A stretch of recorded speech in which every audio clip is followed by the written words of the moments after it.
Assalamualaikum warahmatullahi wabarakatuh. Saya Anita, saat ini tinggal di Machida, Tokyo. Pada kesempatan kali ini saya akan sedikit berbagi tentang persiapan menyekolahkan anak di TK Jepang. Persiapan pertama adalah menyiapkan anak kita terlebih dahulu. Kita bisa bertanya kepada anak kita apakah dia sudah siap masuk TK ataukah belum. Jika sudah siap, kita tinggal memastikan bahwa pada tanggal 1 April di tahun masuk tersebut anak kita minimal sudah berusia 3 tahun. Namun ketika belum siap, kita bisa menunda masuk TK ini pada usia 4 tahun ataupun 5 tahun. Kemudian persiapan selanjutnya adalah mengumpulkan informasi tentang TK mana saja yang bagus dan direkomendasikan oleh teman-teman muslim kita. Untuk mencari TK yang bagus, kita bisa melihat dari website resmi pemerintah kota tempat kita tinggal. Di sana akan ada daftar TK negeri dan juga TK swasta yang ada di kota tempat kita tinggal. Biasanya akan ada testimoni dari orang tua yang sudah pernah menyekolahkan di sini. Status negeri dan swasta ini nanti akan terkait dengan biaya bulanan yang berbeda.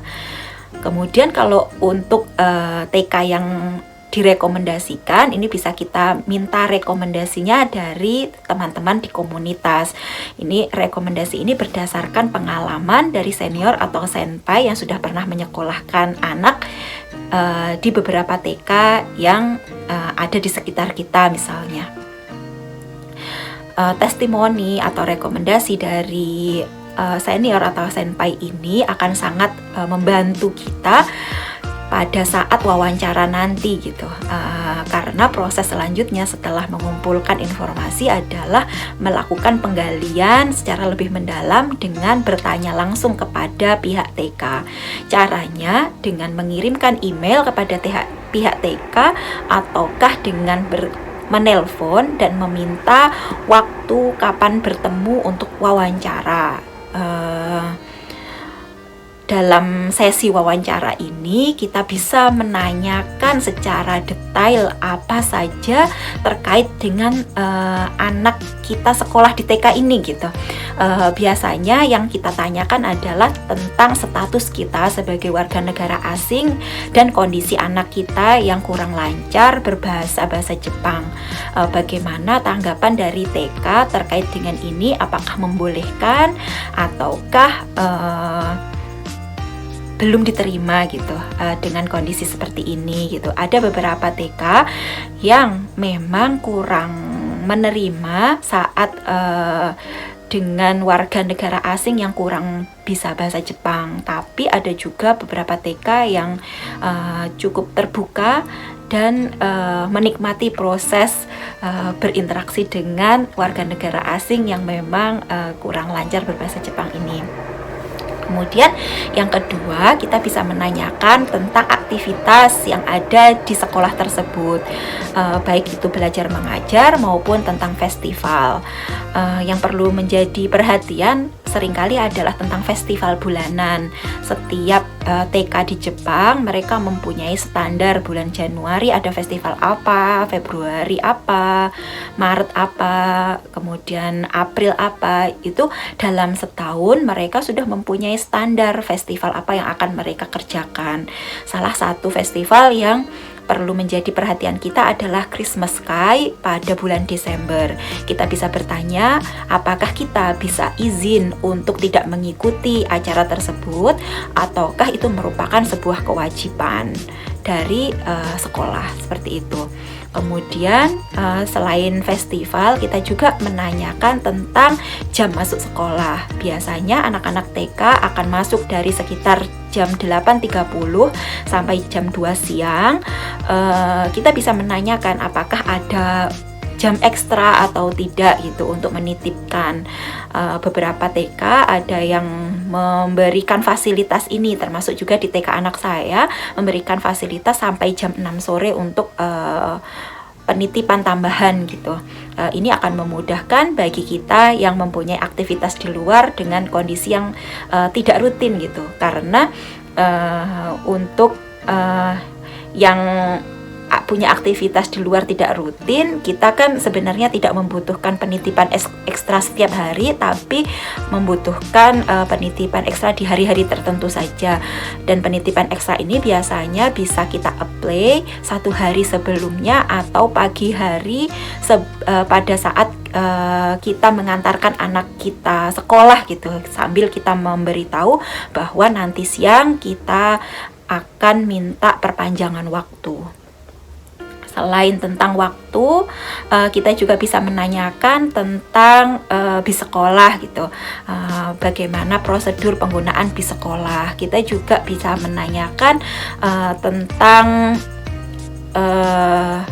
biaya gitu. Biaya di sini seringkali terbagi menjadi 3. Biaya masuk, kemudian biaya perlengkapan sekolah, dan juga seragam sekolah, kemudian biaya bulanan.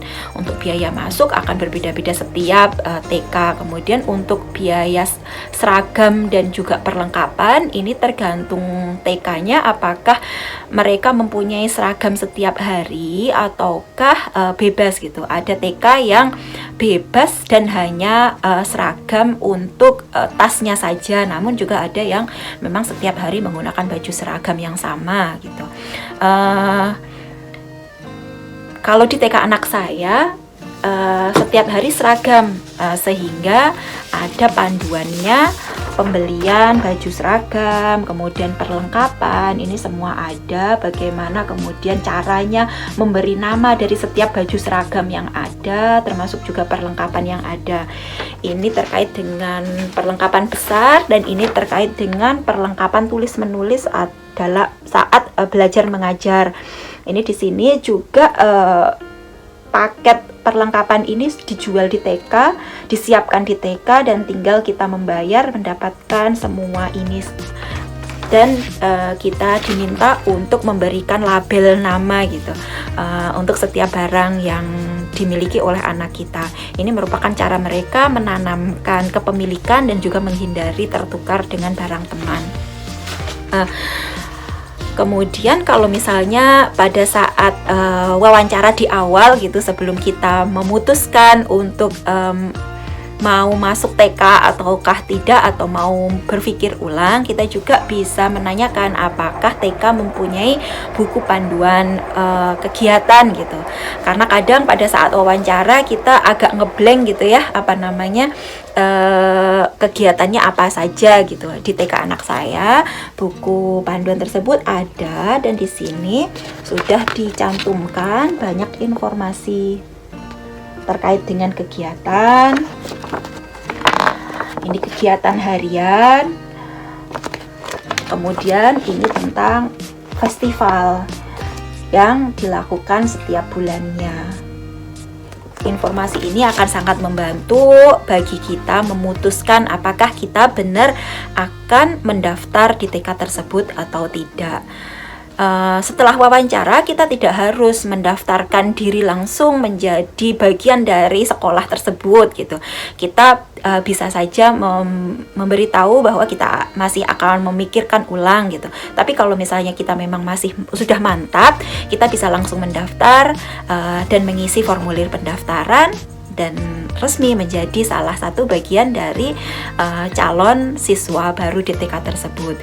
Nanti biasanya dari TK akan memberikan jadwal sekolah percobaan gitu. Biasanya jadwal sekolah percobaan ini dilakukan pada bulan Januari sampai Maret. Tidak setiap hari, hanya hari-hari tertentu sesuai dengan kesepakatan pihak sekolah dengan wali murid baru, siswa baru tersebut gitu. Sepertinya persiapan yang dilakukan untuk masuk ke TK hanya itu saja yang bisa saya bagikan. Semoga bermanfaat. Mungkin tambahannya adalah hambatan apa saja yang kira-kira kita temui pada saat menyekolahkan anak di TK.